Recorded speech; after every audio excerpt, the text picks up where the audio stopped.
Bridger Mountains, Montana Territory, December 23, 1876. The thermometer outside Thaddeus Kincaid's cabin read negative 18 degrees Fahrenheit at 6 o'clock that morning. Inside, his daughter Eliza pressed her small hands against the cast iron stove, desperate for warmth that wouldn't come. The floor beneath her bare feet measured 32 degrees. Water in the bucket beside her bed had frozen solid during the night. 300 yards to the west, in a cabin that looked more like a fortress than a home, Ingrid Bjornstad's son slept soundly in his woolen nightshirt. No extra blankets, no shivering. The fire in their hearth had died to ash 6 hours earlier at midnight. The interior temperature held steady at 64 degrees Fahrenheit. The difference was 32 degrees. The difference was survival. But 2 months earlier, in November, when Ingrid Bjornstad had begun stacking river stone between double log walls, every man in the Bridger Valley settlement thought she'd lost her mind.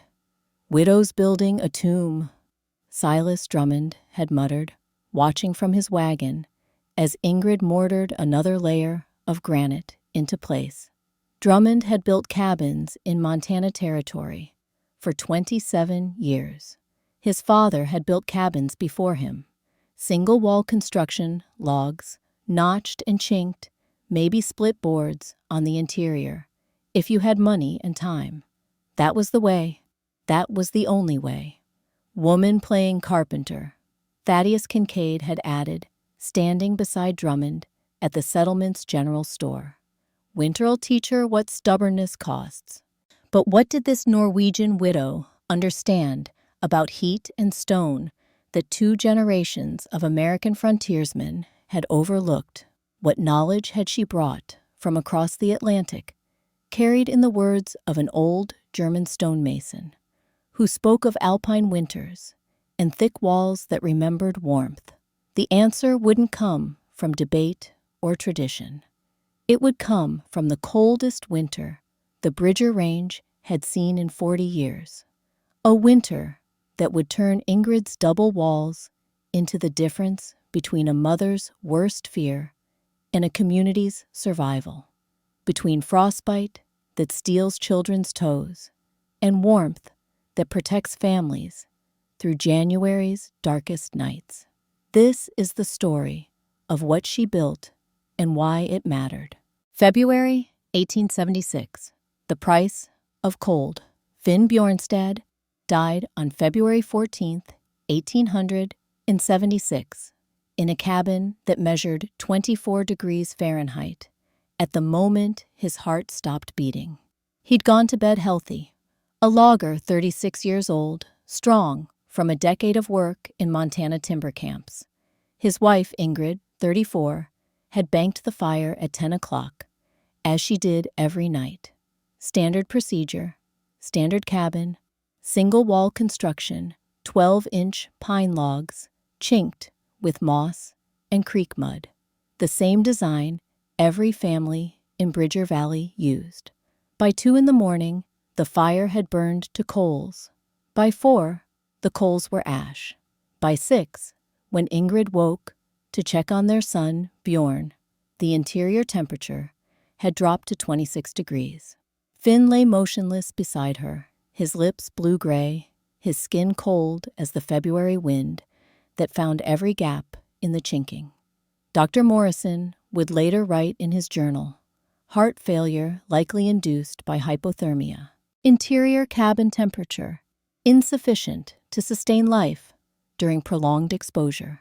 Third such death this winter in standard construction dwellings. Bjorn, their 6-year-old son, survived, but 3 toes on his left foot turned black from frostbite before the doctor could reach them through the February snow. Morrison amputated on the kitchen table while Ingrid held her son down, and Finn's body lay wrapped in canvas in the barn, waiting for ground soft enough to dig a grave. The settlement brought food. The women brought sympathy. The men brought wood and practical advice about remarriage, about widows with children needing protection, about how frontier life was hard, but that was just the way of things. No one brought answers about why a healthy man could freeze to death inside his own home while his family slept beside him. No one except Gustav Reinhardt. September 1876. The old stonemason's secret Gustav Reinhardt was 62 years old in the autumn of 1876. He'd come to Montana from Bavaria 21 years earlier during the first mining rushes and had built stone foundations and chimneys across the territory. His hands were thick with calluses, his back bent from decades of lifting rock, and he lived alone in a small cabin on the eastern edge of the settlement. Most people forgot he was there. Old German, kept to himself, spoke English with an accent thick as creek mud. But Gustav hadn't forgotten what cold meant.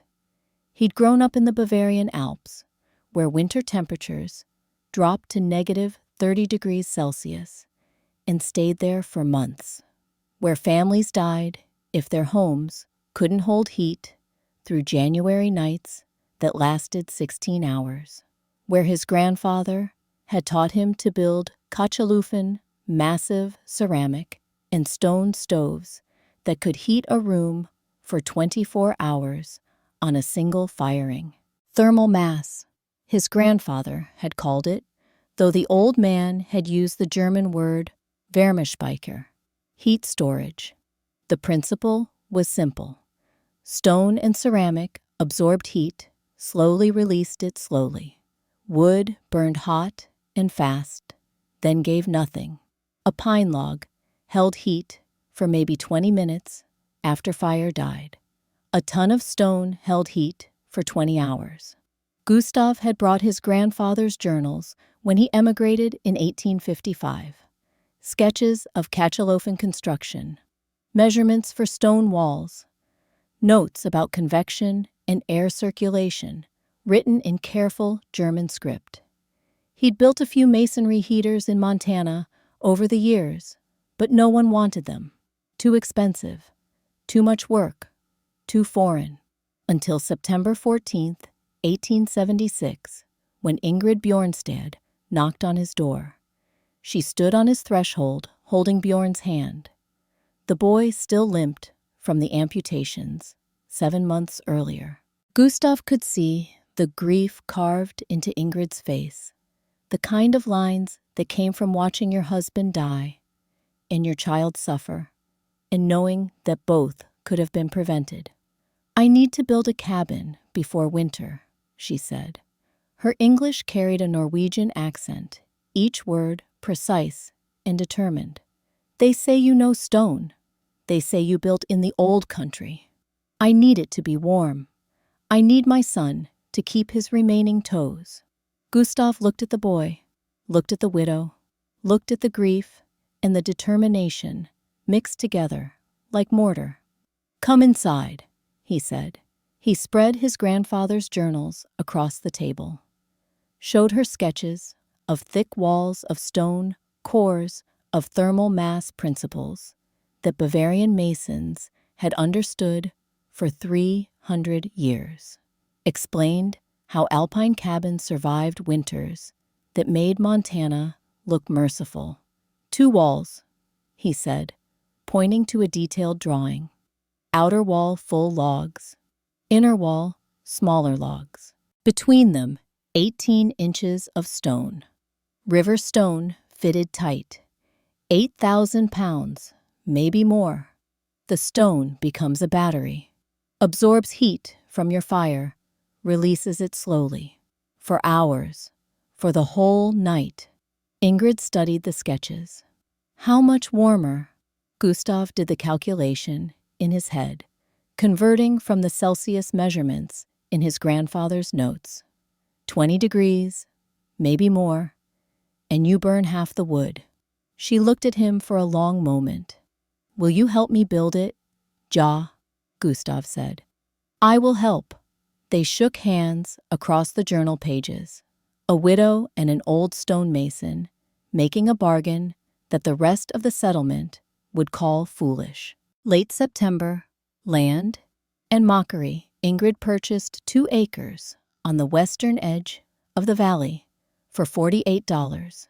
Good timber access, a small creek for water, bedrock close to the surface, which mattered more than most people understood. She hired 2 local men to help fell trees, paid them fair wages. They took her money and told their wives that the widow was wasting it, that she'd be begging for charity by Christmas. Word spread fast in a settlement of 60 families. By the last week of September, everyone knew that Ingrid Bjornstad was planning something strange, something involving the old German and his rock piles, something that wasn't how cabins were built. Silas Drummond heard about it at the general store on September 27th. Double walls, the clerk told him, restocking shelves with canned goods. That's what they're saying. Widows building double walls with stone in between. Drummond set down the axe handle he'd been examining. He was 52 years old, weathered face, hands scarred from 40 years of carpentry. He'd built 27 cabins across Montana and Wyoming territories. His father had been a builder before him. The Drummond family knew construction the way ministers knew scripture. Double walls trap moisture, Drummond said, his voice carrying the authority of decades. Rot the wood by spring, breed mold by summer. I've seen clever ideas kill families. Mountains don't reward innovation. They reward what works. But it wasn't just the design that bothered him. It was who was attempting it. Thaddeus Kincaid shared that particular concern. He found Drummond at the lumber mill on October 2nd, watching workers cut pine logs into boards. My wife says the widow's starting foundation work this week, Kincaid said. He was 40 years old, second-generation Montana settler. His father had built their family cabin in 1843, and it still stood. Single wall, still sound. Germans helping her dig. Woman can't build a cabin, Drummond said flatly. No insult meant, but that's just truth. Carpentry takes strength, takes understanding of physics and load-bearing, and 100 things that aren't taught in kitchens. She's stubborn, Kincaid said. Norwegian stubborn, won't listen to sense. Drummond spat tobacco juice into the sawdust. Winter'll teach her, always does. Neither man was cruel. Neither wished harm on Ingrid or her son. They simply knew what they knew, believed what they believed, and couldn't imagine that a widow with foreign ideas might understand something they'd missed. That failure of imagination would haunt them both by December. October, digging deep. The foundation work began on October 5th. Ingrid and Gustav started digging at dawn. 4 feet deep, they'd decided. Down to bedrock. Most cabins sat on surface stones or shallow foundations, maybe 18 inches, if the builder was cautious. But 8,000 pounds of stone wall needed support that wouldn't shift or settle. The ground was hard. Early October frost had already penetrated the first 6 inches of soil. Ingrid swung a pickaxe hour after hour, breaking through clay and rock, while Gustav followed behind with a shovel clearing the trench. Bjorn brought them water from the creek, limping on his damaged foot, but determined to help. By October 8th, they'd completed the foundation trench on 3 sides, 12 feet by 16 feet interior space. The dimensions matched Gustav's grandfather's notes, exactly large enough for a family small enough to heat efficiently. On October 9th, Silas Drummond rode past the construction site, stopped his horse, stared at the trench. "That's fort foundation," he called out to Gustav. "4 feet deep for a cabin. You building to hold off Indians." Gustav straightened his old back, protesting. "Building to hold stone," he said. "Stone don't keep you warm," Drummond replied. "Waste of labor, waste of good timber too, when you get to framing." He wasn't shouting, wasn't angry, just stating facts as he understood them. Warning them really, the way you'd warn someone walking toward a cliff edge. "Thank you for the concern," Ingrid said, not looking up from her pickaxe work. Her tone was polite but final. Drummond rode on, shaking his head. That evening, at the general store, 3 men made a bet, 50 cents each into a jar. The wager, whether Ingrid would quit before foundation was complete, quit before walls were up, or quit before winter arrived. No one bet that she'd finish. Thaddeus Kincaid's wife, Abigail, heard about the bet, told her husband it was unkind. Kincaid shrugged. "Not unkind," he said. "Just realistic. Woman with a crippled boy, trying to play builder with foreign notions. Better she learns now than after she's wasted all her money." But Abigail Kincaid remembered February, remembered how close they'd come to losing their own daughter, Eliza, during the worst cold snaps. Remembered waking at 3 in the morning to check if the child was still breathing, if her lips were still pink, if frostbite had crept into fingers or toes during the night. "Maybe," Abigail said quietly, "the widow's notions aren't so foreign. Maybe they're just different from ours." Kincaid didn't answer.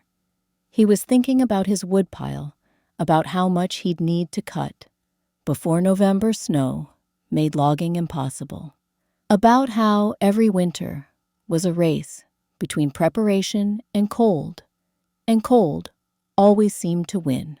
Mid-October, stone foundation. By October 15th, the foundation trench was complete, and Gustav had begun laying stone. He selected each rock carefully from the riverbed.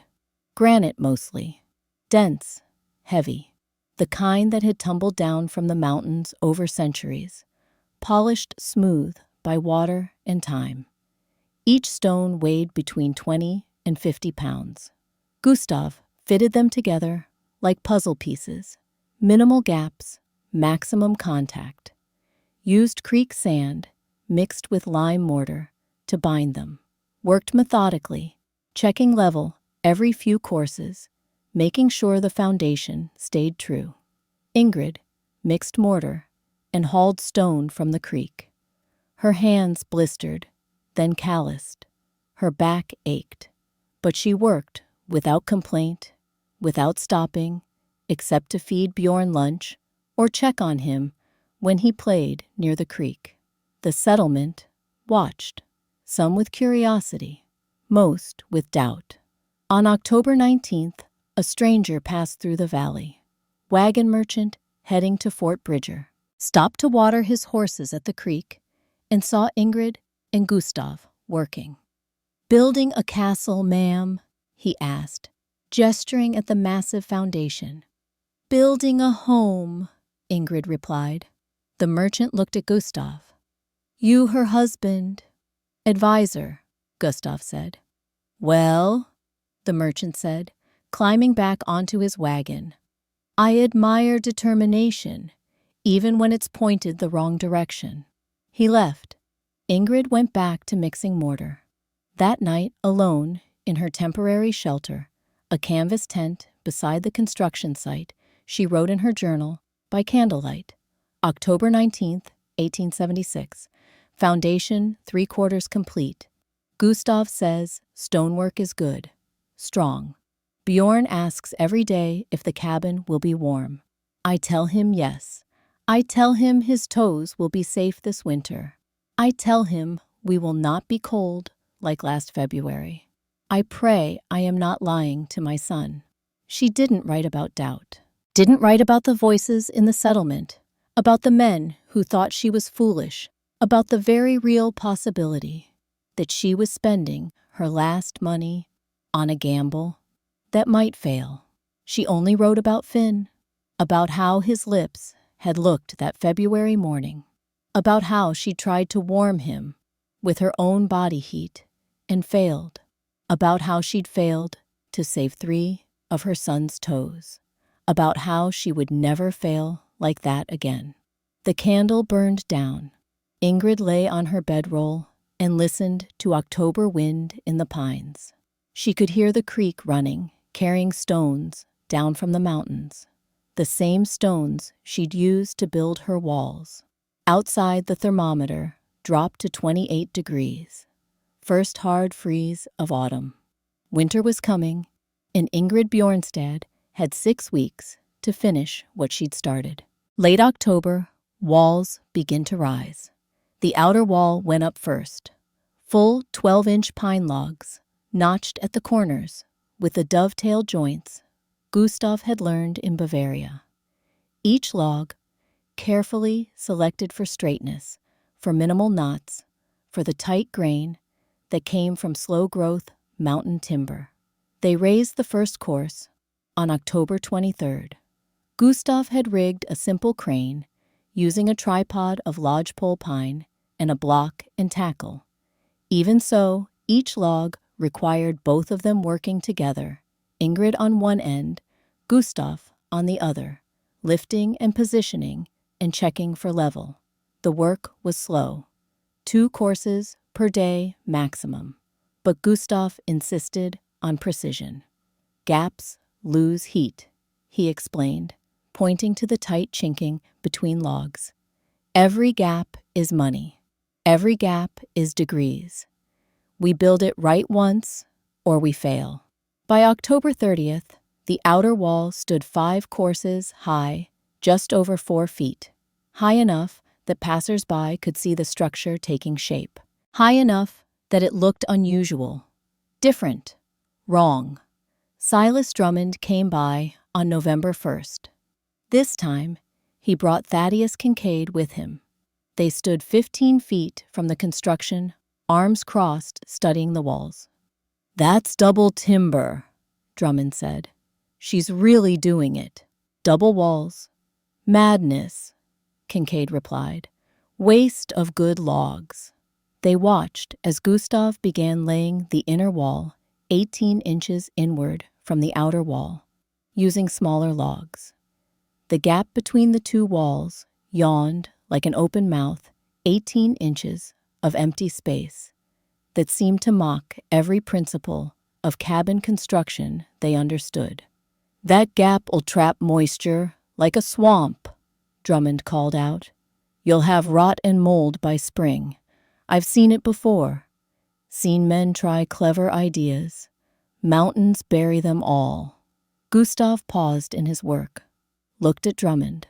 The old stonemason's face was weathered, patient, carrying the kind of certainty that comes from surviving 62 winters, half of them in the Alps. "In Bavaria," Gustav said slowly, "we have a saying, der Berg verzeiht keine Fehler. The mountain forgives no mistakes, but the mountain also teaches. And what it taught my grandfather and his grandfather was that stone remembers heat, wood forgets. Stone pulls heat out," Drummond countered. "That's basic physics. Cold stone makes a cold room." "At first," Gustav agreed. "But stone once warm stays warm. For hours. For the night. That is also physics." The 2 men stared at each other, both certain, both convinced by experience, both unable to imagine that the other might be right. Ingrid broke the silence. "We'll know by January," she said. "The mountain will teach us both." Drummond and Kincaid left, walked back toward the settlement together, discussing the waste they'd witnessed, the stubbornness of widows, the arrogance of old Germans who thought they knew better than American builders. Neither man was cruel. Neither hoped for failure. But both were absolutely certain that failure would come. They were wrong, but they wouldn't know it for 8 more weeks. Wouldn't know it until Christmas Eve morning, when temperature dropped to -22 degrees, and Thaddeus Kincaid would stand in Ingrid Bjornstad's cabin and realize that everything he'd thought he knew about heat and survival was incomplete. November arrived. The first snow fell on November 3rd, light dusting just enough to coat the ground and make the unfinished cabin walls look stark against the white landscape. Ingrid and Gustav worked faster. The outer wall reached 6 feet. The inner wall climbed to match, and between them, the 18-inch gap waited for stone. River stone. 8,000 pounds of granite and sandstone. Selected, sorted, ready to stack. The real work was about to begin, and winter was racing toward them like a freight train down a mountain grade. Early November, stone by stone. The stone filling began on November 5th, 1876. Gustav had marked the exact height on the inner wall with a charcoal line 7 feet from the foundation. Not arbitrary. That was the zone where human body heat radiated most during sleep and daily activity. Above 7 feet, the heat rose uselessly to the rafters. Below ground level, heat sank into earth that gave nothing back. 7 feet. 84 inches of thermal mass between 2 wooden walls. Ingrid hauled the first stones from the creek bed at dawn. Granite mostly, though Gustav insisted on mixing in sandstone at specific intervals. The granite was denser, 165 pounds per cubic foot. Sandstone ran lighter at 140 pounds, but held heat longer, released it more slowly. Granite is the muscle, Gustav explained, fitting a 40-pound river stone into place at the bottom course. Sandstone is the patience. We need both. Each stone had to touch its neighbors. Maximum contact, minimum air gaps. Gustav worked with the precision of a jeweler, testing each placement, rejecting stones that didn't fit perfectly, sending Ingrid back to the creek for better options.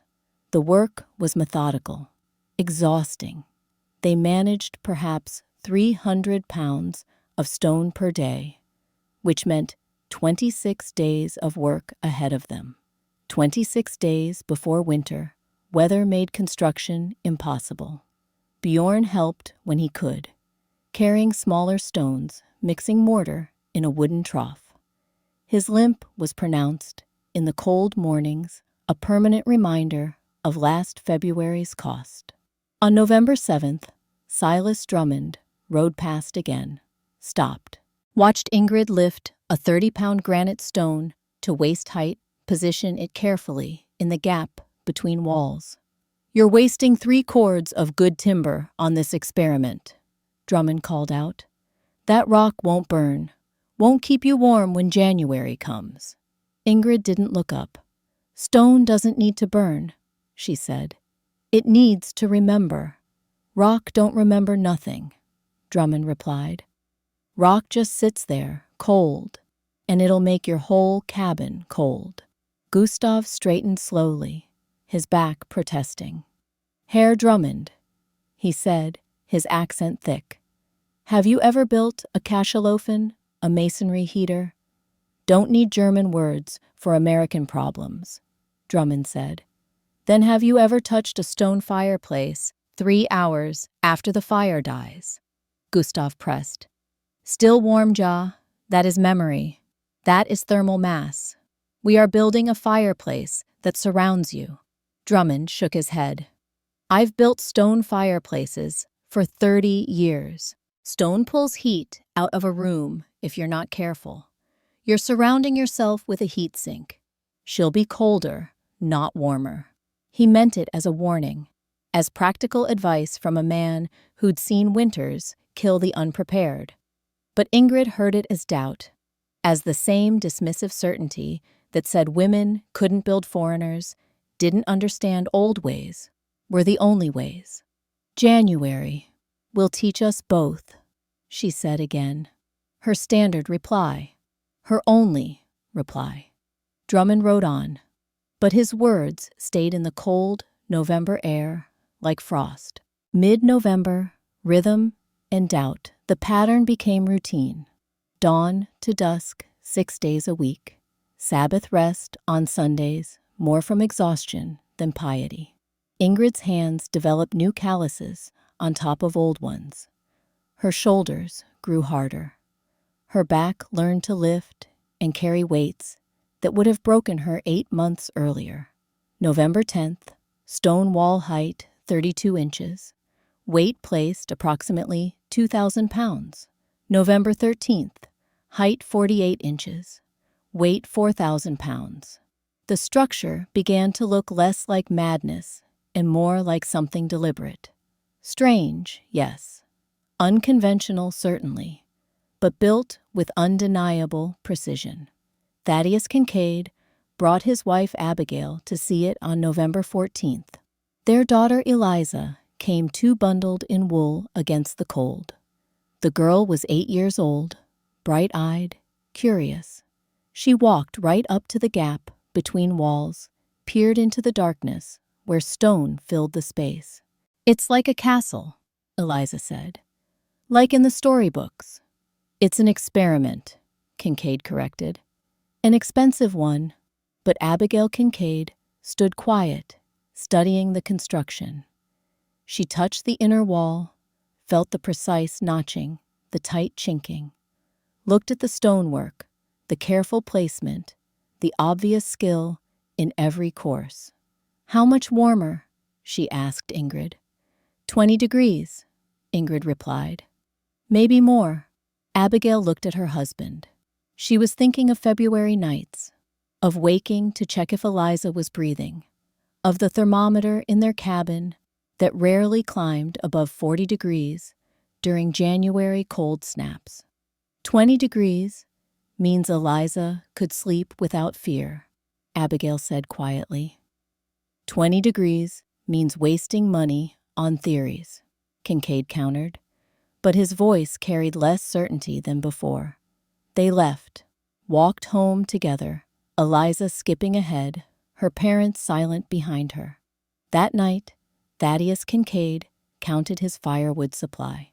8 cords, stacked and ready, should be enough, probably enough. Unless this winter was worse than usual. Unless the almanac predictions were right about Arctic air masses and prolonged cold. Unless his cabin built the right way, the proven way, somehow, wasn't enough. He pushed the thought away, grabbed his axe, and went to split more wood just to be safe. November 15th, the collapse. Gustav Reinhardt collapsed while mortaring the 42nd course of stone. Ingrid heard him fall. Turned from the log she was chinking to see the old stonemason on his knees, one hand pressed against the inner wall, the other clutching his chest. His breathing came in harsh, shallow gasps. "Gustav!" She ran to him, caught him before he toppled sideways into the mortar trough. His skin was gray. His forehead burned with fever. When he coughed, the sound rattled deep in his lungs, like stones tumbling down a cliff face. Bjorn ran for Dr. Morrison. The doctor arrived within the hour, examined Gustav in his small cabin, and delivered his verdict with the blunt honesty of frontier medicine. Pneumonia, advanced. He's 62 years old, and he's been working in November, cold, like a man half his age. Morrison looked at Ingrid. He needs bed rest, warmth, no exertion. I'd say minimum 3 weeks recovery if he's lucky. 3 weeks. The cabin was 60% complete. Stone wall reached 5 feet 4 inches. Still needed 20 inches of height, another 2,000 pounds of stone, plus all the roof work, door fitting, window. Installation final chinking. And winter was 2 weeks away, maybe less. Gustav tried to sit up. "I can work." "You can die," Morrison interrupted. Pneumonia kills, especially old men who won't rest. You work, you die. That's simple. Ingrid helped Morrison get Gustav into bed, brought him water blankets, made him promise to stay put. The old stonemason's face held grief and frustration in equal measure. I failed you, Gustav whispered. You taught me, Ingrid replied. Now rest. Let me finish. She left Gustav's cabin and walked back to the construction site alone. Stood in the 18-inch gap between walls, looking up at the incomplete stonework. 20 inches remained. Approximately 2,000 pounds of granite and sandstone, plus all the structural work that required 2 people, roof beams, ridgepole, rafter placement. The sun was setting, temperature dropping. First real snow was predicted within days. Ingrid Bjornstad was 34 years old, a widow, mother of a crippled son, attempting to complete construction that every experienced builder in the territory said was impossible, even with help. She picked up a 35-pound granite stone, started building. Late November alone. The next 6 days would later stand in settlement memory as proof of what desperation and determination could accomplish when mixed in equal proportions. Ingrid worked 14-hour days, dawn until full dark, sometimes later, by lantern light when the moon was bright enough to see.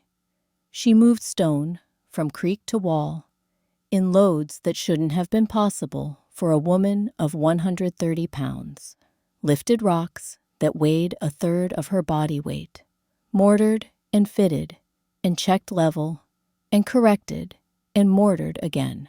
Bjorn brought her food. She ate standing up, one hand still placing stone. Brought her water. She drank without stopping work. The boy watched his mother with a mixture of awe and fear, understanding somehow that everything, their warmth, their survival, their future, depended on these walls rising before the snow came. November 17th. Stone height 66 inches. 14 inches remained. The women at the general store heard about Gustav's illness. Started a new round of gossip, this one tinged with something closer to concern than mockery. She can't possibly finish alone. Woman shouldn't try. Pride goes before a fall. Someone should offer to help, but no one did, because helping meant endorsing the design, meant putting your reputation behind foreign ideas and double walls and thermal mass theories that contradicted everything frontier builders understood. Silas Drummond heard about Gustav's collapse on November 18th, rode out to the construction site that afternoon, found Ingrid on a ladder, positioning stones in the top courses of the wall, working alone.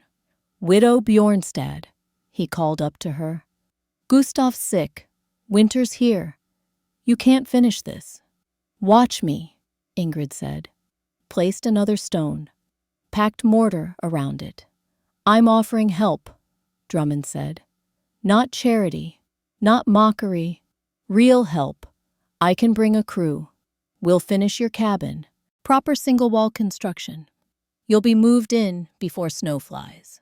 Ingrid climbed down the ladder, looked Drummond in the eye. Her face was gaunt from exhaustion, hands bloody from stonework, but her voice was steady. Proper construction killed my husband. Proper construction took my son's toes. I'm building different because different means alive. You're building strange because you're stubborn. Maybe, Ingrid said. But I'm building. She climbed back up the ladder. Drummond watched her place 3 more stones, then shook his head and rode away.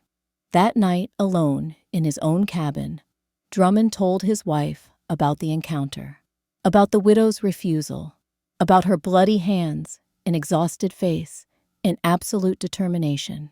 She's going to fail, Drummond said, and when January comes, she'll freeze. and I'll feel responsible for not stopping her. His wife, Sarah, was quiet for a long moment. Then, or maybe she'll succeed, and you'll feel something worse. What's worse than feeling responsible for someone's death? Feeling foolish for doubting their life. Drummond didn't answer, stared at the fire in their hearth, watching heat that would disappear within 2 hours of the flames dying, wondering what it meant that a widow with foreign ideas was willing to bet everything on stones, remembering heat. November 21st, the 3-day burn. The stone wall reached 7 feet on November 20th, complete. 8,200 pounds of granite and sandstone, fitted tight from foundation to roofline, spanning the entire 18-inch gap between inner and outer log walls. Ingrid's hands were ruined, blisters on top of blisters, some infected, all painful. Dr. Morrison cleaned and bandaged them while scolding her about infection and blood poisoning and the dangers of pushing human bodies past their limits. "You're fortunate you didn't kill yourself," Morrison said. "I'm fortunate I'm finished," Ingrid replied. But she wasn't finished. Not quite. Gustav, still bedridden, but recovering, had been explicit in his final instructions. The stone must be charged, must absorb heat, 3 days minimum. Continuous fire, hot fire. The stone is cold now. Cold stone takes heat from air. It must be saturated with warmth before winter, or it will pull heat from your cabin instead of giving it back. 3 days of continuous burning meant consuming wood at a rate that looked insane. That looked like failure. That looked like exactly what the skeptics predicted, a widow burning through her winter supply in wasteful panic. But Gustav had been clear. This is the price of thermal mass. You pay it once at the beginning. Then the stone works for you all winter. Ingrid started the fire on November 18th at 6 in the morning. Used pitch-heavy pine for kindling, added split cedar for hot burn, fed it continuously with seasoned logs. The fire was massive, unnecessary, extravagant. By noon, smoke poured from her chimney in a thick column visible across the valley. Thaddeus Kincaid saw it from his own woodpile, shook his head. Burning through everything already. Predicted that. Silas Drummond saw it from the general store. Told the clerk, she'll be out of fuel by Christmas. Then she'll learn. The fire burned through November 18th, through the 19th, into the 20th, 72 continuous hours of flames. The chimney never stopped smoking. Ingrid fed the fire every 2 hours, day and night, sleeping in brief intervals between stoking. She burned through 1.5 cords of wood in 3 days, more than most families burned in a week. Josiah Caldwell, passing by with a hay wagon on the 20th, stopped to stare at the smoke. He was 32 years old, a farmer, with a pregnant wife, and worry carved deep into his weathered face. "Burning like a fool," he said to his wife Louisa.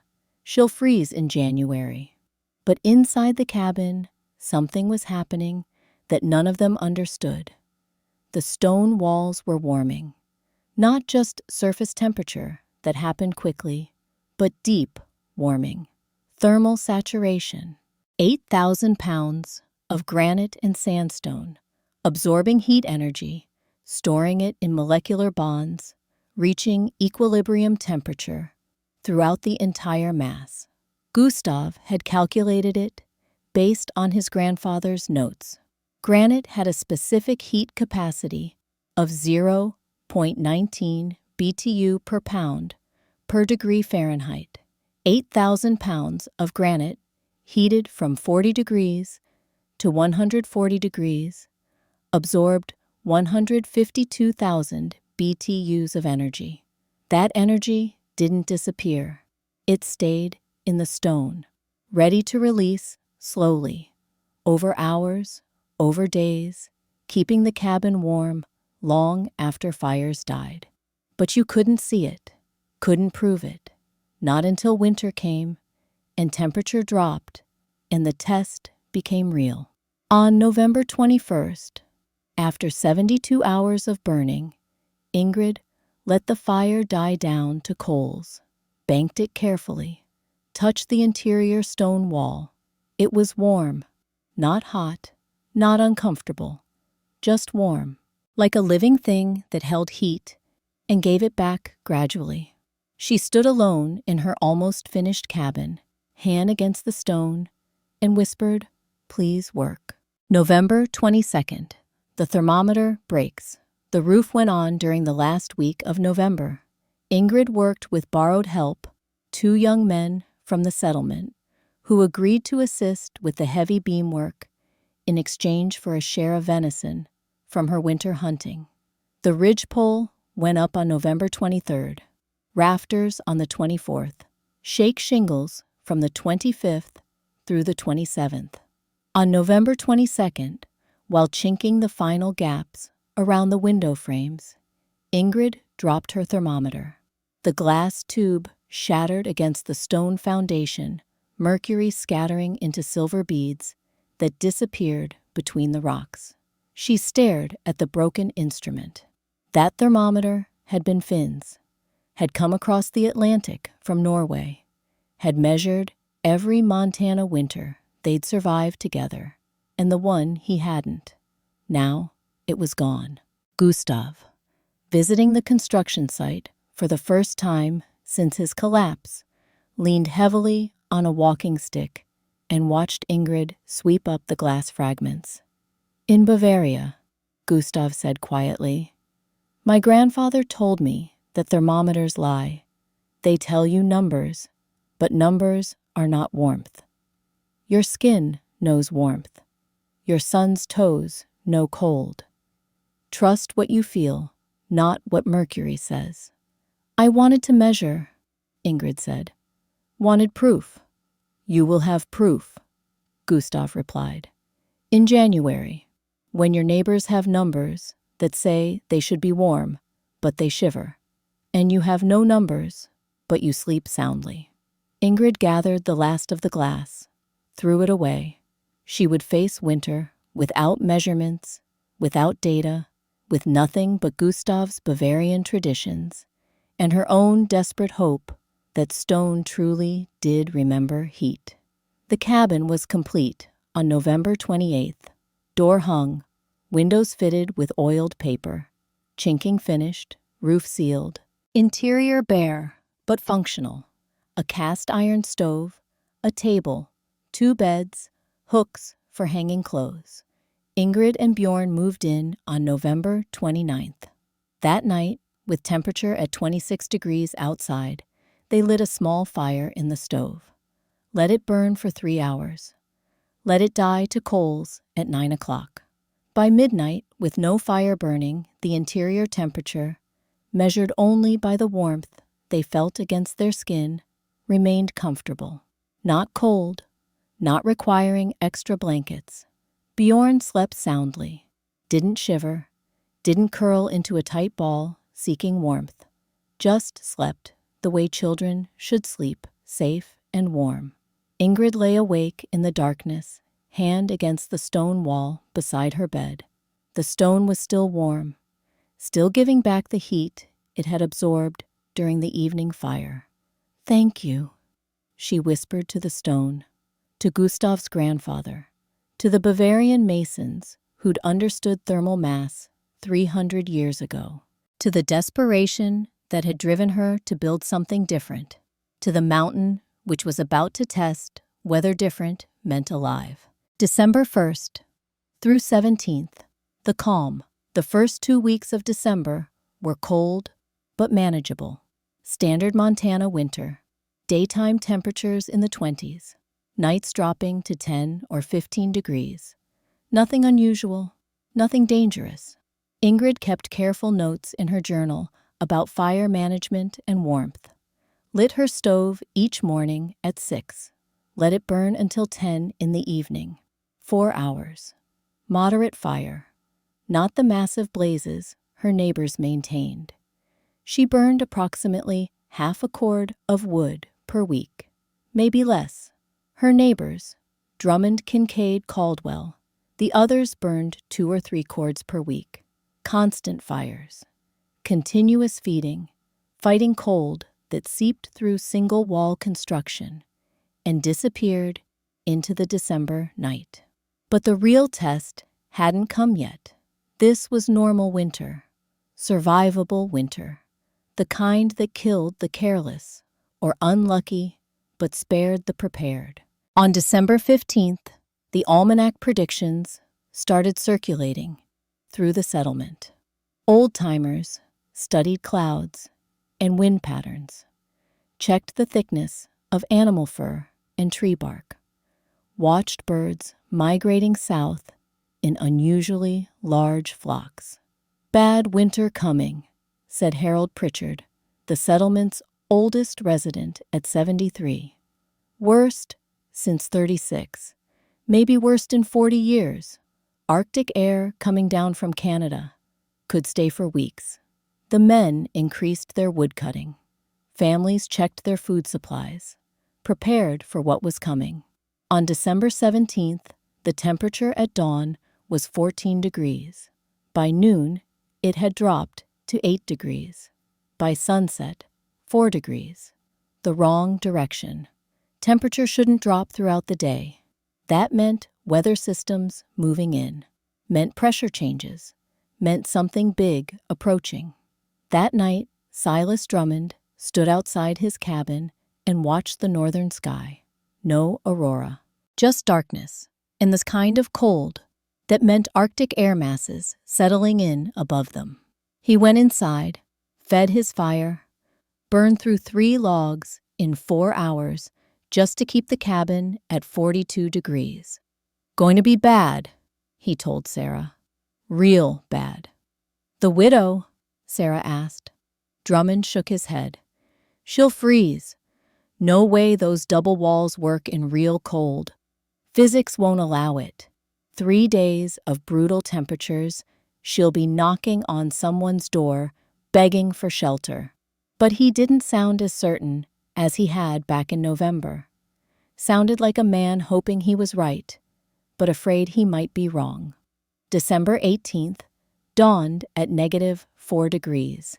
By noon, -8 degrees. The coldest winter in 40 years had arrived, and the real test of Ingrid Bjornstad's widow's wall was about to begin. December 18th to 23. The plunge. December 18th, 1876. The mercury dropped like a stone down a well. 14 degrees at dawn. Cold enough to see your breath indoors in poorly insulated cabins. Cold enough to require constant fire feeding through the night. But survivable. Montana settlers had seen worse. By noon, -4 degrees. That was when people started to worry. Temperature shouldn't fall during daylight hours. Sunlight, even weak December sunlight, should warm the air a few degrees. When temperature dropped through the day, it meant Arctic air masses settling in from Canada, pushing everything warmer south and east, leaving only the killing cold behind. By sunset, -12 degrees. The wind rose with the temperature drop. Not the usual mountain breeze, but something harder, meaner. Wind that found every gap in chinking, every loose shake shingle, every place where human construction met the indifference of nature. Wind chill made it feel like -30 degrees.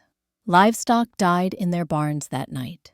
Cattle and horses that should have been protected by walls and hay found frozen the next morning, despite every precaution.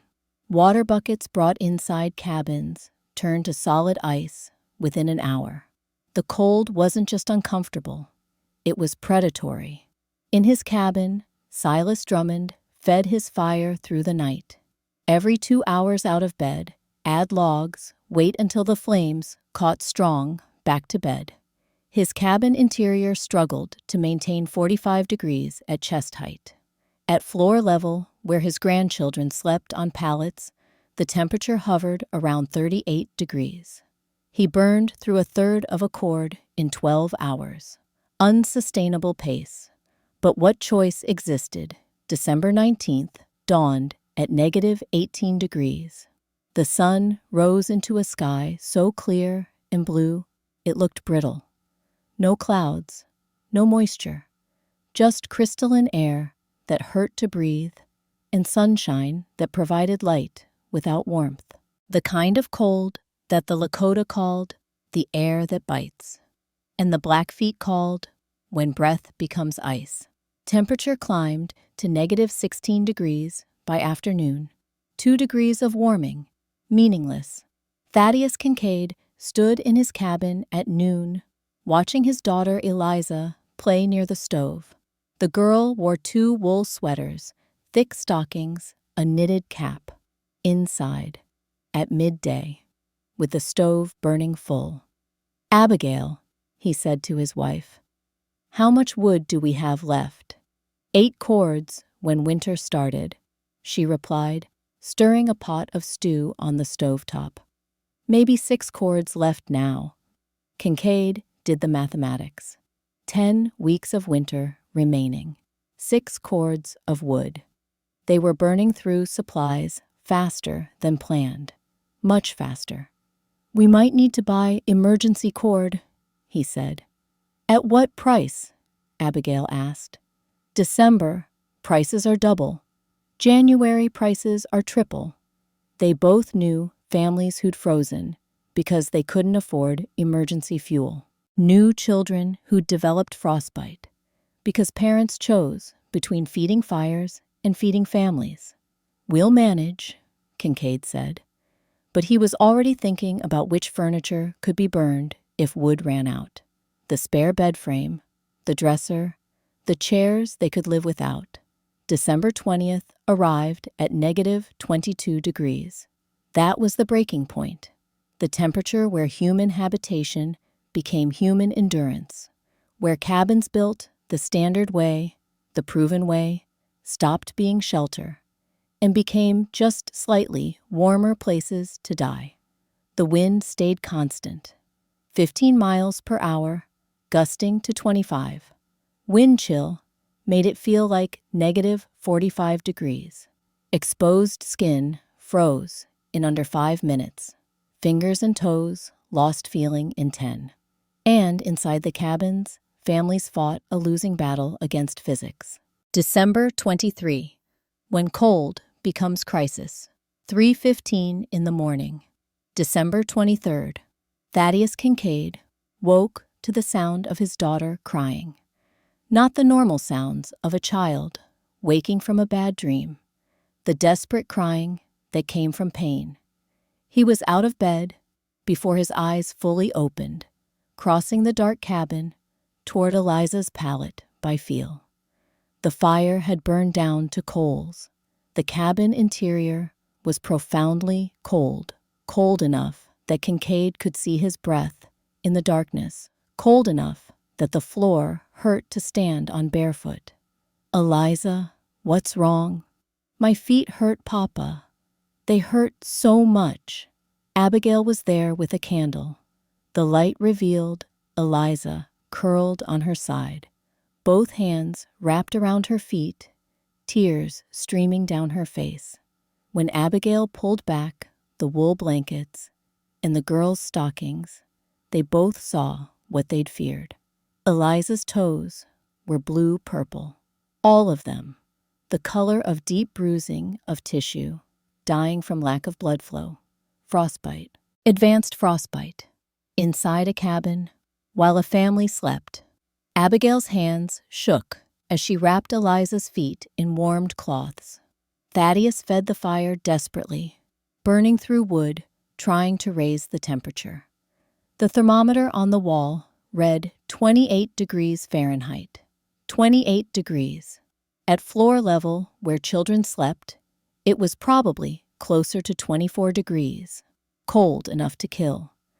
Cold enough to steal a little girl's toes the same way it had stolen Bjorn Bjornstad's toes the previous February. "Go get Dr. Morrison," Abigail said, her voice shaking. "Now!" Kincaid, dressed in layers, wrapped his face in wool and went out into negative 22-degree darkness to find the doctor, to beg for help, to face the fact that his cabin, built right, built the proven way, had failed to protect his daughter. 300 yards away, in a cabin that everyone had said would fail, that everyone had mocked as a widow's foolishness, Bjorn Bjornstad slept soundly. He wore a simple cotton nightshirt, one blanket, no wool cap, no extra layers. He slept the way children should sleep, sprawled and comfortable, dreaming whatever 8-year-old boys dream. The fire in Ingrid's stove had died to ash at midnight. For the past 3 hours and 15 minutes, no flames had burned in the Bjornstad cabin. Interior temperature measured only by the comfort of the air and the warmth of the stone walls, approximately 64 degrees Fahrenheit. The difference between Eliza Kincaid's cabin and Bjorn Bjornstad's cabin was 36 degrees. The difference between frostbite and safety, between emergency and sleep, between a design that everyone knew was right and a design that everyone had said was wrong. The stone walls that Ingrid had built, 8,200 pounds of granite and sandstone, fitted tight in an 18-inch gap between double log walls, were releasing the heat they'd absorbed during yesterday's fire, slowly, gradually, at a rate of approximately 2 degrees per hour. By 6 in the morning, when Ingrid woke and relit her stove, the cabin would have cooled to perhaps 58 degrees. Still warm, still safe, still protective. She'd burned less than 2/3 of a cord of wood in the past week. Her neighbors had burned 3 times that amount, and her son slept without fear while theirs suffered. December 24th. The knock on the door. Josiah Caldwell knocked on Ingrid Bjornstad's door at 7:30 on Christmas Eve morning. He stood on the threshold, shivering despite heavy wool clothing, his pregnant wife Louisa beside him, wrapped in every blanket they owned. Behind them, their packed wagon held what possessions they'd managed to load in desperate haste. "Mrs. Bjornstad," Josiah said, his voice cracking from cold and humiliation. "Our cabin's at 35 degrees. My wife is 9 months along. The baby could come any day. We're burning through our last cord, and it ain't enough. I'm begging. Can we shelter here just until this cold breaks?" Ingrid didn't hesitate. "Come inside." The Caldwells entered, stood just inside the door, felt the warmth that surrounded them like a physical presence. Louisa started crying, not from pain or fear, but from the overwhelming relief of being warm again. "How?" Josiah asked, looking around the cabin interior. "Your fire's not even that big." "The walls," Ingrid said simply. "They remember heat. They give it back slowly." She showed them the stone, let them touch the interior wall surface, still warm to the hand at 7:30 in the morning, 7.5 hours after the previous night's fire had died. Explained, as Gustav had explained to her, about thermal mass and heat storage and Bavarian wisdom that was 3 centuries old. Josiah Caldwell had been one of the men who'd bet 50 cents that Ingrid would quit before winter, had laughed about the widow playing carpenter, had told his wife that foreign ideas got people killed. Now, he stood in a cabin that was 30 degrees warmer than his own, built by the woman he'd mocked, saved by the design he'd dismissed. "I was wrong," he said quietly. "Dead wrong." Word spread fast in a settlement of 60 families. By noon on Christmas Eve, 5 more families had visited Ingrid's cabin, stood inside, felt the warmth, touched the walls, tried to understand how stone and wood and 18 inches of gap could make such a profound difference. Silas Drummond arrived at 1 o'clock with a mercury thermometer, the same precise instrument he'd used to measure temperatures for 27 years of construction. He asked permission to take measurements. Ingrid nodded. Drummond worked methodically. Interior temperature at chest height, 62 degrees.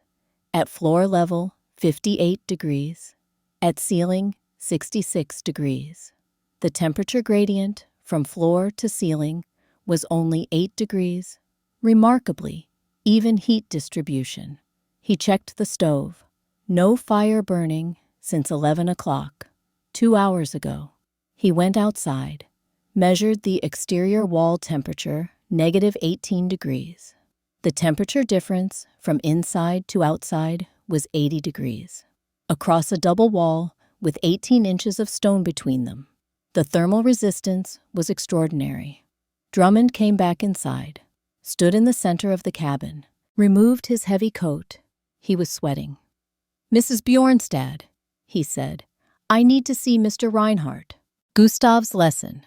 They found Gustav in his small cabin, recovered enough from pneumonia to be sitting up reading from his grandfather's journals.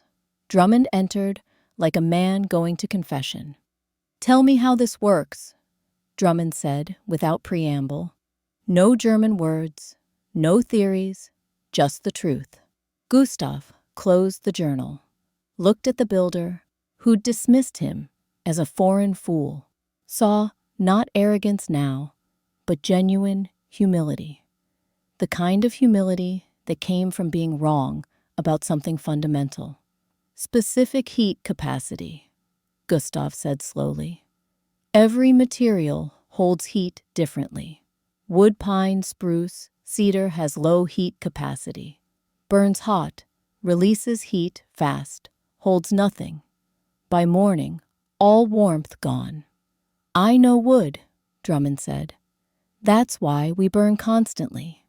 But stone," Gustav continued, "has higher heat capacity.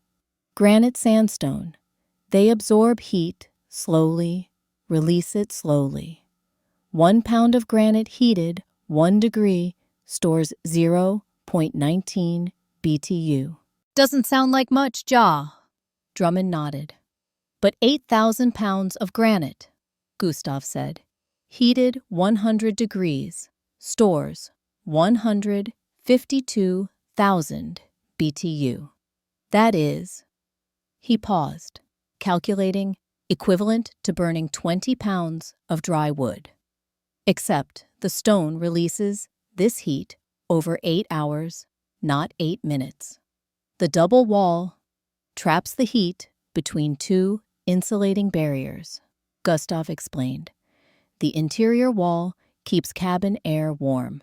The gap allows convection. Warm air circulates against stone, absorbs heat, returns to room. The exterior wall prevents this heat from escaping outside. The stone becomes a battery. You charge it with fire. It powers warmth through the night." Drummond was quiet for a long moment. Then, "Your grandfather knew this. My grandfather's grandfather knew this," Gustav corrected. "Alpine villages 300 years ago. Bavarian masons understood thermal mass because winter in the Alps kills like winter here. They learned or they died. I just remembered, adapted old wisdom to new mountains." "Why didn't you tell us this in November?"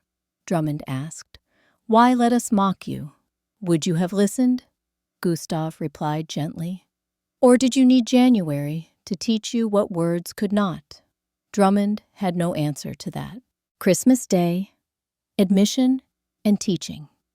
Christmas morning, 1876. Thaddeus Kincaid carried his daughter, Eliza, through negative 20-degree cold to Ingrid Bjornstad's cabin. Dr. Morrison had treated the girl's frostbite, but she needed warmth to heal. Constant, reliable warmth. The kind Kincaid's cabin couldn't provide. Ingrid opened her door, saw the wrapped child, the father's desperate face, the mother's tears. "Please," Kincaid said, "just until this cold breaks. I'll pay whatever you ask." "No payment," Ingrid said. "Just come inside." The Kincaids joined the Caldwells, two families sheltering in a cabin designed for one. But there was room, there was warmth, there was safety. By afternoon, 8 families had visited. Not for shelter, most couldn't abandon their own homes and livestock, but for information, for understanding, for the specifications of a design that clearly worked. Ingrid brought out paper and pencil, drew diagrams, while Gustav, well enough to walk with his cane, explained the principles. They held an impromptu Christmas Day school in thermal mass construction. 18 inches, Ingrid said, sketching the wall cross-section. Not 16, not 20. 18. Wide enough for convection currents, narrow enough that the outer wall still provides insulation. 8,000 pounds minimum, Gustav added. Less, and you don't have enough storage. More is better, but foundation must support the weight. Riverstone not quarried, Ingrid continued. Granite for density, sandstone for slow release. Fitted tight, maximum contact between stones. 3 days of charging fire, Gustav said. This is critical. Cold stone steals heat. You must saturate the thermal mass before winter. Silas Drummond took notes, detailed notes, the kind of precise specifications he'd use when building because he was already planning to rebuild his own cabin next summer. Already designing modifications. Already seeing how this principle could save lives. "I was wrong," he said publicly, standing in the warmth of Ingrid's cabin, surrounded by families who doubted her. Not just about the double walls, about who could master construction, about respecting knowledge that came from outside our experience. He looked at Ingrid. "You built something I said was impossible. You did it alone. You did it right. And you're sharing it freely when you could demand payment. That's—" He paused, searching for words. "That's what Christmas charity actually means." Ingrid shook her head. "I built it because my husband froze to death, because my son lost toes, because I couldn't survive another February, wondering if morning would come. I'm sharing it because no other mother should feel what I felt." The room was quiet, except for the sound of pencils scratching on paper, men and women documenting specifications that would save their families. Outside, the temperature held at -20 degrees. Inside, children played in shirt sleeves. The widow's wall had proven itself in the crucible of Montana winter. What remained was to see if the lesson would spread. Christmas evening. The doctor's validation. Dr. Morrison arrived at Ingrid's cabin near sunset on Christmas Day. He'd come to check on Eliza Kincaid's frostbite treatment, to monitor Louisa Caldwell's pregnancy, to perform the medical duties that frontier life demanded. But what he found stopped him in the doorway. Morrison had practiced medicine in Montana Territory for 18 years, had treated hypothermia, frostbite, pneumonia, and every cold-related ailment that winter inflicted on unprepared bodies, had delivered babies in cabins where mothers shivered despite fires, where newborns entered a world barely warmer than the frozen ground outside. He'd learned to accept certain truths, that frontier cabins were cold, that children slept in layers of wool, that families huddled near stoves and still suffered. That was simply the cost of living in Montana. Until he stepped into Ingrid Bjornstad's cabin on December 25th, 1876. The warmth hit him like a physical force, not the focused heat of standing near a stove, but distributed warmth, room warmth, the kind you felt in well-built city houses back east, not in frontier cabins, 300 miles from civilization. Morrison removed his heavy coat, then his wool vest, stood in his shirt sleeves, and marveled. "Mrs. Bjornstad," he said slowly, "I've been inside every cabin in this valley, delivered babies, treated illness, measured temperatures. This shouldn't be possible." He pulled his medical thermometer from his bag, the same instrument he used to measure patients' fevers, held it at chest height, waited 3 minutes for mercury to stabilize. 63 degrees Fahrenheit. Morrison checked his watch. 5:47 in the evening. Asked Ingrid, "When did you last tend the fire?" 2 o'clock, Ingrid replied. "Nearly 4 hours ago." The doctor stared at the thermometer, at the stone walls, at the families sheltering comfortably in a space that should have been dangerously cold. "I need to understand this," Morrison said, "medically, because what you've created here isn't just comfort, it's life-saving. Louisa Caldwell is going to deliver within days. In her own cabin at 35 degrees, that baby's survival would be uncertain. Here," he gestured around the warm interior, "the infant has actual odds." Gustav, sitting by the window, spoke up.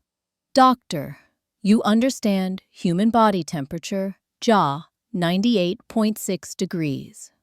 Morrison nodded. "A newborn cannot regulate temperature well," Gustav continued. "Needs external warmth.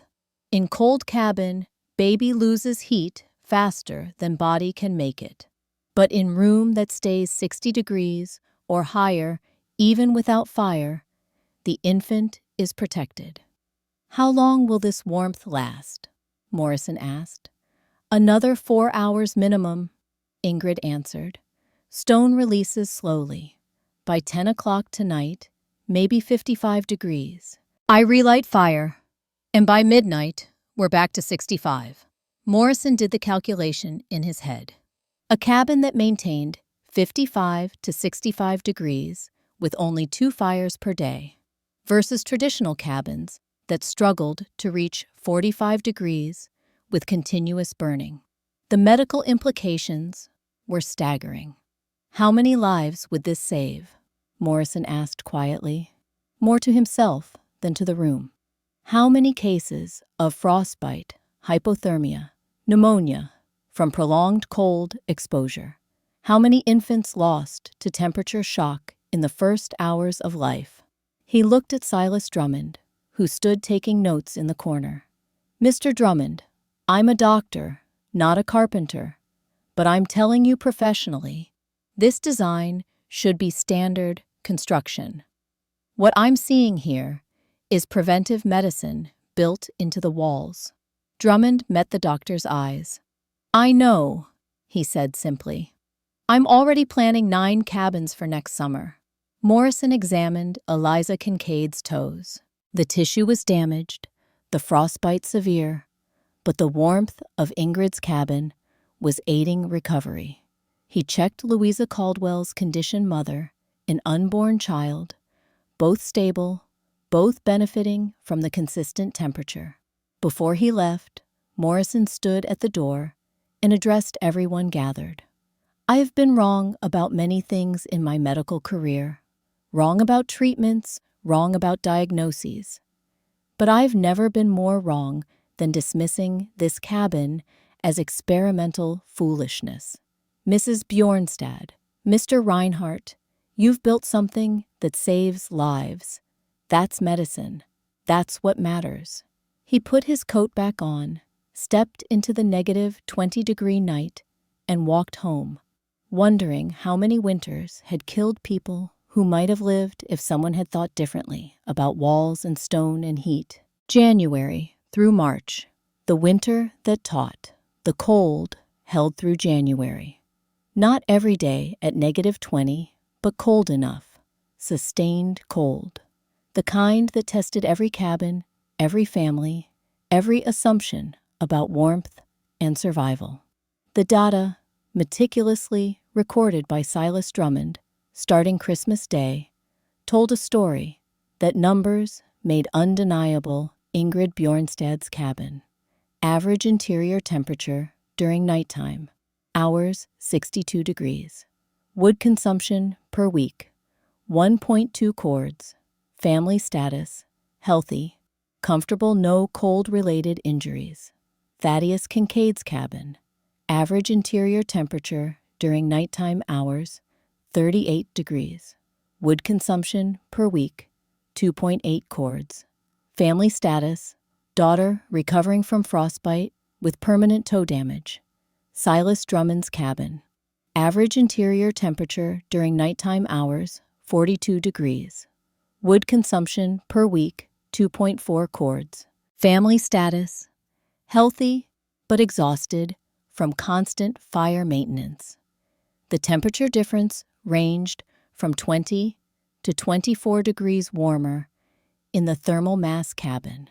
The wood consumption was 57% lower than Kincaid's, 50% lower than Drummond's. The comfort difference was immeasurable, but obvious to anyone who spent 5 minutes in each cabin. But beyond the numbers, beyond the measurements and data and scientific validation, there was a simpler truth. Eliza Kincaid lost 2 toes to frostbite. Bjorn Bjornstad, who'd already lost 3 toes the previous year, kept all his remaining digits safe. That was the real measure. That was what mattered. On January 9th, Louisa Caldwell gave birth to a healthy daughter inside Ingrid's cabin. The baby entered the world at 64 degrees, was washed and swaddled in warmth, and spent her first nights in temperature that protected rather than threatened. Dr. Morrison documented it as the first winter birth in his Montana practice where hypothermia wasn't a primary concern. They named the girl Ingrid. Louisa Caldwell insisted. By February 1st, when the worst of the cold finally broke, 17 families had requested detailed construction plans for the next building season. Drummond committed to helping construct 9 cabins that summer, using his crews and reputation to validate the design. Gustav, fully recovered, agreed to supervise stonework and ensure quality. And Ingrid Bjornstad, who'd been mocked as a widow playing carpenter, who'd been told that women didn't understand physics or construction, became the community's foremost expert on thermal mass design. She charged $5 per day for consultation, fair wages for specialized knowledge. She earned more in March than Finn had earned in the best lumber months. Used the money to buy more land, plant a larger garden, secure her family's future. March ended with the first genuine thaw. Snow melting from rooftops. Creeks running high with winter runoff.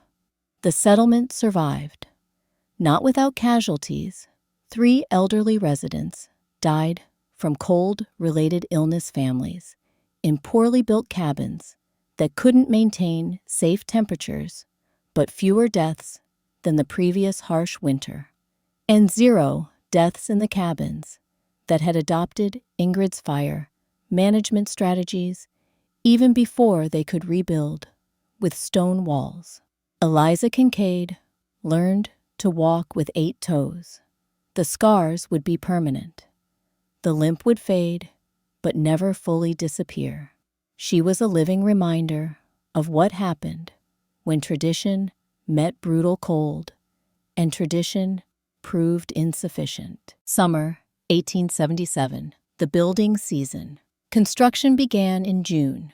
9 cabins built by crews under Silas Drummond's supervision with Ingrid Bjornstad, consulting, and Gustav Reinhardt, training apprentice stonemasons. The work was systematic. Foundations 4 feet deep, double wall framing, river stone selected for density and heat capacity. 18-inch gaps filled with 8,000 pounds of thermal mass. The specifications that had been experimental in November became standard practice by July. Word spread beyond Bridger Valley. Travelers from Wyoming Territory stopped to examine the construction. Settlers from Idaho sent representatives to study the design.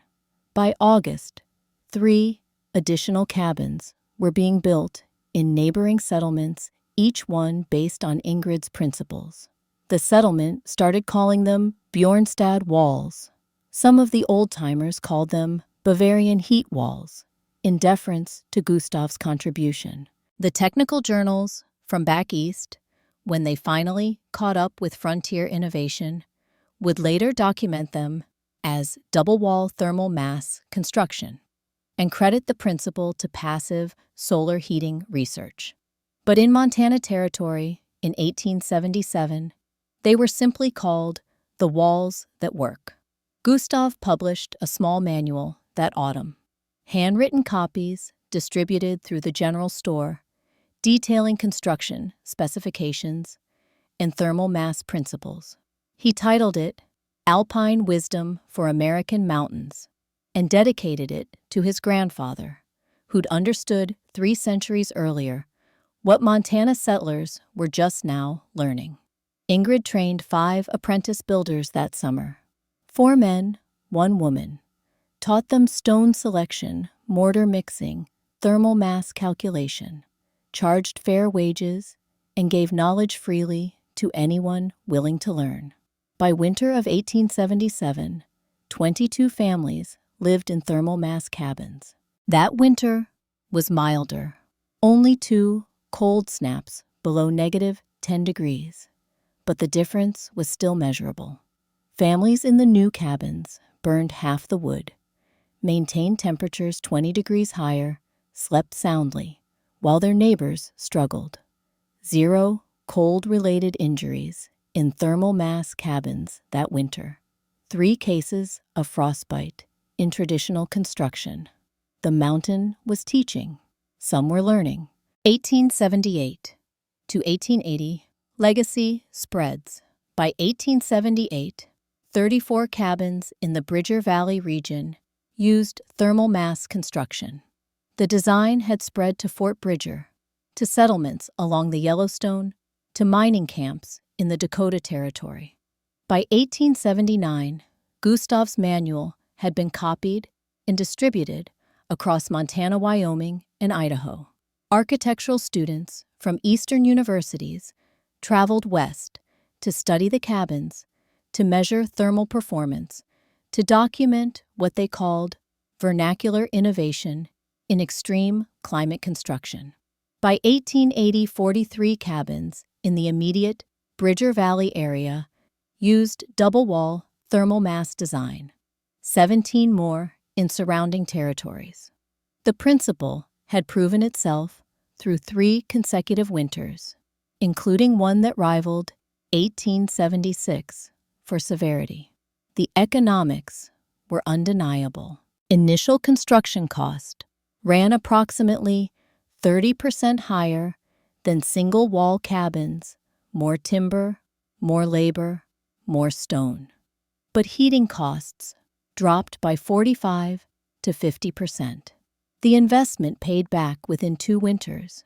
After that, families saved money every year for as long as the cabin stood. The comfort was unquantifiable, but real. Children sleeping without fear of frostbite. Elderly residents surviving winters that would have killed them in traditional cabins. Families sitting at dinner tables in shirt sleeves during January, while outside temperatures stayed below 0. Silas Drummond became the principal builder of thermal mass cabins in Montana Territory. Built 47 between 1877 and 1885. Trained 30 apprentices who spread the technique across the frontier. Never claimed to have invented the design. Always credited the widow who proved me wrong and the German who remembered wisdom I'd forgotten. Thaddeus Kincaid rebuilt his own cabin in summer of 1878. Double walls, 8,000 pounds of stone. Built it himself, with his wife's help, determined to master the technique that would have saved his daughter's toes. When finished, he mounted a small wooden sign above the door, built on lessons learned through suffering. Eliza Kincaid grew up healthy despite her injury, became a teacher, told her students about the winter of 1876, about the widow who built different, about the price of dismissing innovation because it came from unexpected sources. Epilogue. March 1903. Ingrid Bjornstad died in March of 1903 at 61 years old, still living in the cabin she'd built 27 years earlier. Still warm, still safe, still standing.